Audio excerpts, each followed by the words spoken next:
Hi, all Region Orchestra. So these are the excerpts that you have listed 2 pages. One of them is Scheherazade by Rimsky-Korsakov.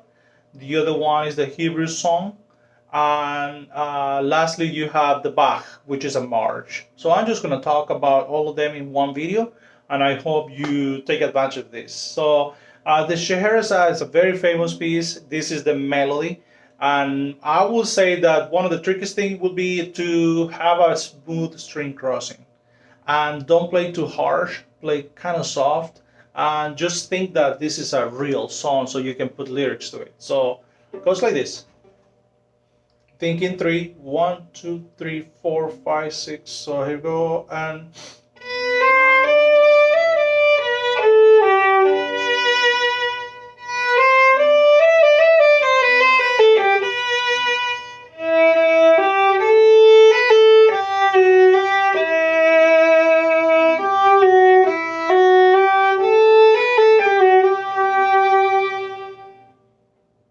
okay, as you can see, the whole thing is a mezzo piano, so you don't have to play too loud. Control your bow, control the weight of your bow, especially over the string crossing. When you start playing this, try to subdivide in your head 1, 2, 3, 4, 5, 6. So when you have the long notes, you count carefully. For instance, bar 7, you gotta go a full bar plus one note. So 1, 2, 3, 1. And then you have to move on. Same thing at bar 11. So you go 1, 2, 3, 1. I bet you that the judges will be very strict with the time and how you're holding those notes. Okay. One more time. Make sure Pinky is ready to play that first. Okay, and especially on the next one. So you get the right rhythm there. Let me play it one more time, and I hope you can observe the string crossing and the smoothness of my bow. So 1, 2, 3, 4, 5, 6.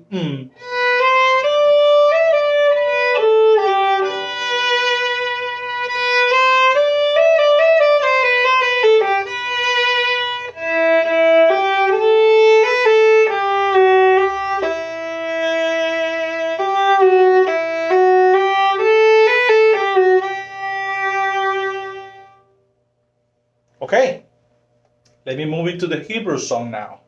A little tricky, but when you start playing the piece, I want you to pay close attention to the dynamics. Start mezzo piano, mezzo forte, goes to forte, and then comes down. More likely that diminuendo, which is over 2 bars, comes down to mezzo forte one more time. So then the only piano that you have is actually a bar 11, and that's a real piano. So even softer than the tempo that you start with. I mean the dynamic that you started with. Okay. So goes to about. Let me find the metronome marking. I left my metronome here. All right. Let me see. And that metronome marking is 96.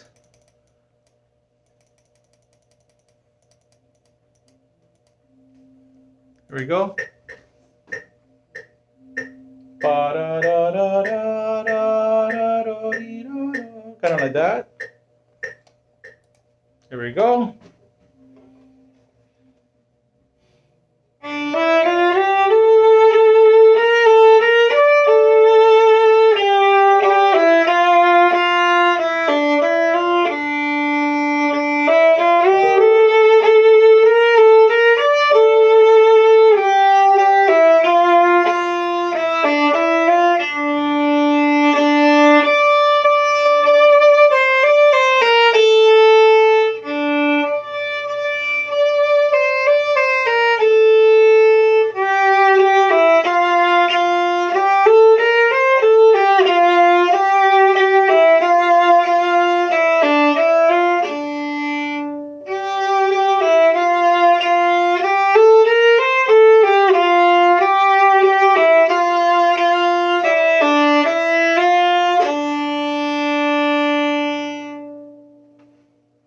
Okay, so the trick here will be shifting to third position.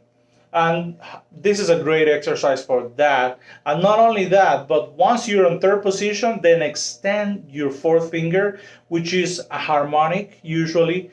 So in this case, I want you to open your hand like a fan. That will help you a lot. Instead of moving your hand this way, I want you to open up, because you need to stay in the third position by extending the fourth finger. Because if you have to go back, that first finger should be in third position. And if you don't do that and you just slide your hand a little bit this way, then that first finger becomes the A, which is fourth position. And we don't want that in this case. Once you play the harmonic, I can leave that finger ringing a little bit in order for you to bring the hand down to the actual third finger on the A string. And I want you to practice that. So you gotta go.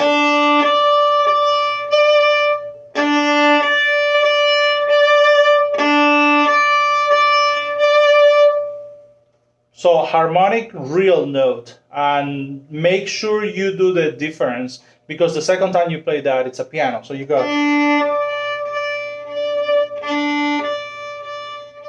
So practice it both ways, so the forte dynamic and the piano dynamic. Now, the other thing that you can do here is actually on the crescendo. So this type of instruments will sound according with how much bow you use. If you use very little bow, more likely that your instrument is going to sound soft. And if you start increasing the length of the bow,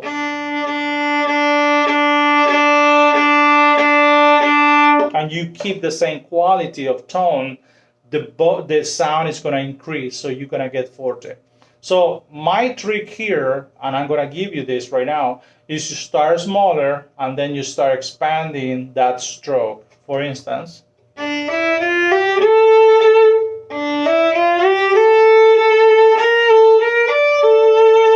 so I did use small stroke for the first two, bigger stroke for the second two, and then the two quarter notes get the most bow because I want a crescendo.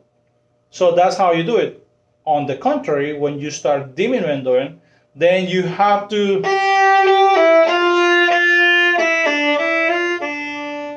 use less bow.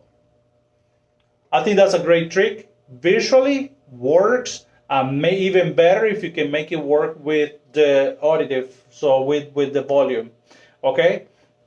What else can I tell you about this? So make sure that when you shift,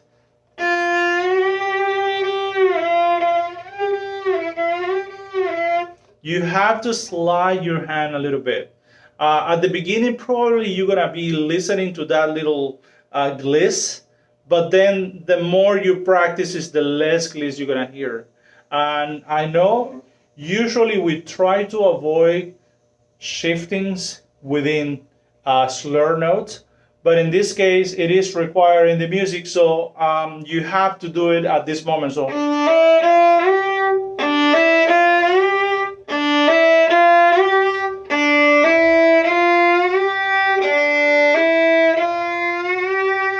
So make sure that first finger is sliding, is going just very soft, very gentle, moving from bottom to top, but from below to higher note.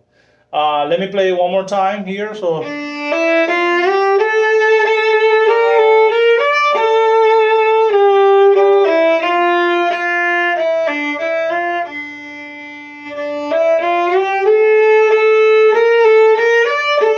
as you can see, I'm using the bow. Okay, now I'm going to the Bach. The Bach is actually a march and it's a lot faster. And this is supposed to be 126. Let me see. I'm using my computer for the metronome.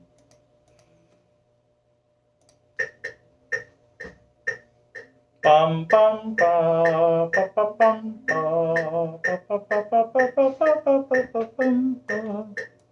All right. Let's see.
All right, all right. So a martele stroke that probably we talk about on the previous videos if you watch them. So the martele, it means to hammer. And because this music is a march, usually a march reflects on the string instruments a little more pa, ta, ta, ta, ta, more military type of stroke. So you go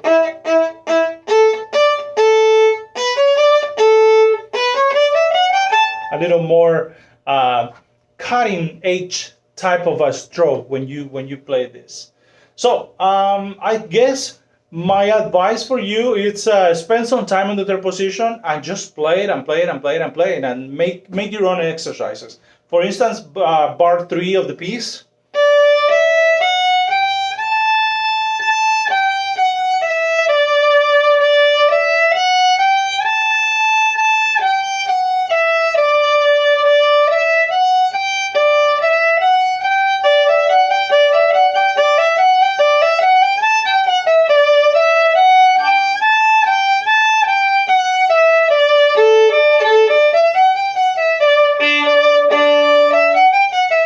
That would be the trickiest thing for you in this etude. In this, well, it's not an etude, it's a piece. So that happens on this first part and also happens later. So when you start practicing this, I would say just go slow, really slow. And if you can play.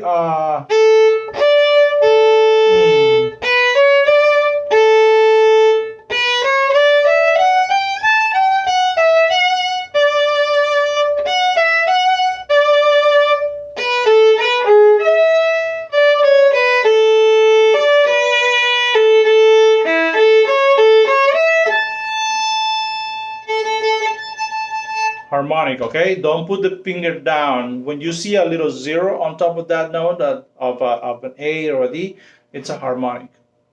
Okay, so my other advice will be, I know the music is heavily marked with the fingerings, but try to put your markings as well, things that will make you remember what to do. Now, there's a trick here between bar 16 and bar 17 because it's a string crossing. I mean, I want to say it's from the end of the line to the beginning of the line. And if you don't know, it took me by surprise this time, but you actually going down to first position. I'll explain what's going on. So once you get to bar 16,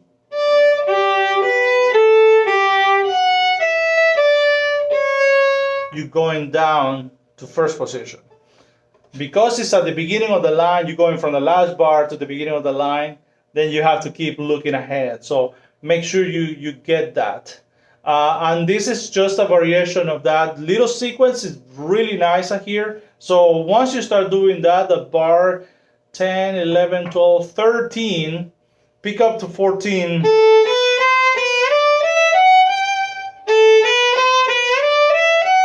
I would say break it up and try to just get your ear to understand the harmony because it changes from one line to another one, from one bar to the next one. So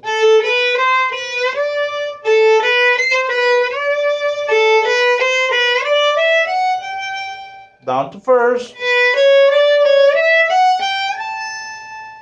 Okay, so it doesn't hurt if you can break it up, and as you can see, there are 3 notes all the way plus 5, 3 notes plus 5, 3 notes plus 5, which is a pattern that you're gonna see that 1, 2, 3, 4 times in this little passage. So make sure you get that. The other thing, practice both arpeggios. This one. And practice the last one at the end of the piece.